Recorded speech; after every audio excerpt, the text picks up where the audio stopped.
Hey everyone! Today we're going to be making a rustic looking centerpiece for your wedding or an event that you have coming up from flowers that you can either grow in your garden or that you can find at the store or at a local farm.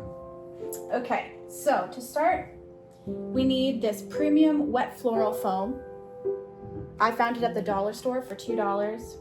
I feel like it was worth it, especially after you see this bouquet. You'll need a knife to cut the foam so that we can fit the foam into this beautiful vintage vase. You'll need these little flower cutters. They can really be scissors or anything else that you might want to use.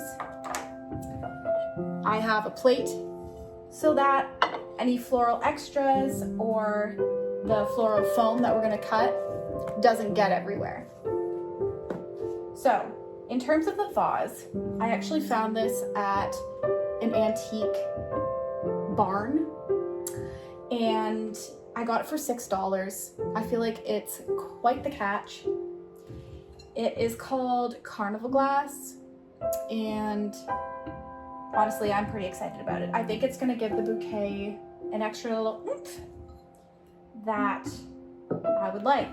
And if you're having a vintage themed wedding, perfect.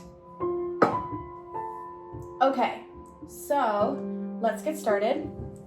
I'm going to cut the floral foam and fit it into the vase.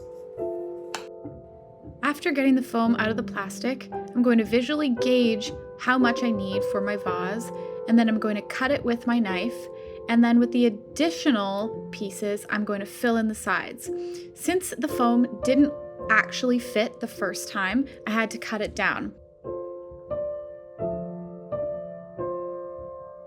Okay, we're back and the foam is now filled with water. You should let it rest for a few minutes just so that the foam can soak up the water. And then I find that when the flowers first go into an arrangement, they soak up a lot of water, so you need to water them multiple times per day if you want them to last. The way that I like to make floral arrangements is I like to start with the bigger pieces and then fill in with smaller pieces after. So let's see. I decided to start off with my bear's breech just to give it a go, and then I started adding other tall dahlias so that I could shape the arrangement. As you see, I'm adding in colors not quite next to each other because I didn't want to overpower one area with the same color. And I'm mixing it up sizes and shapes so that it makes a beautiful arrangement.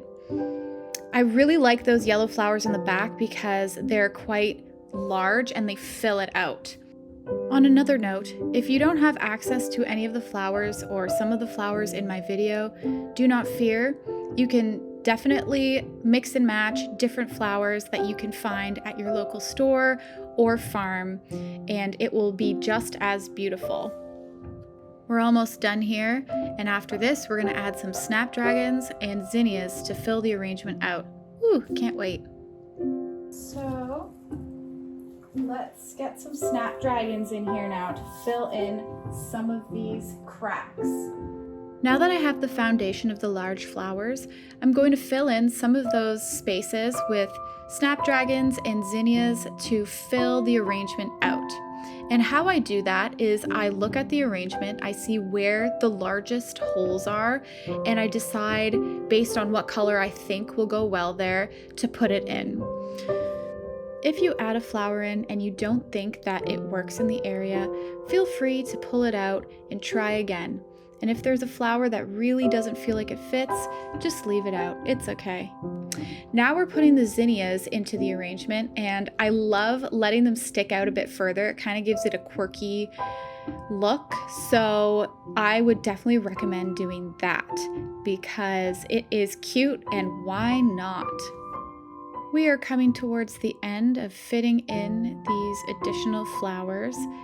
Again, if you don't have snapdragons or zinnias, you can use a different type of flower. It is not a problem. All flowers are so beautiful and they will work perfectly for whatever vision that you have.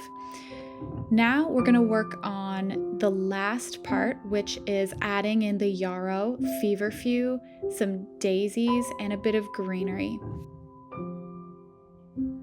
Okay, let's just wipe down this watery workspace and get to the final touches.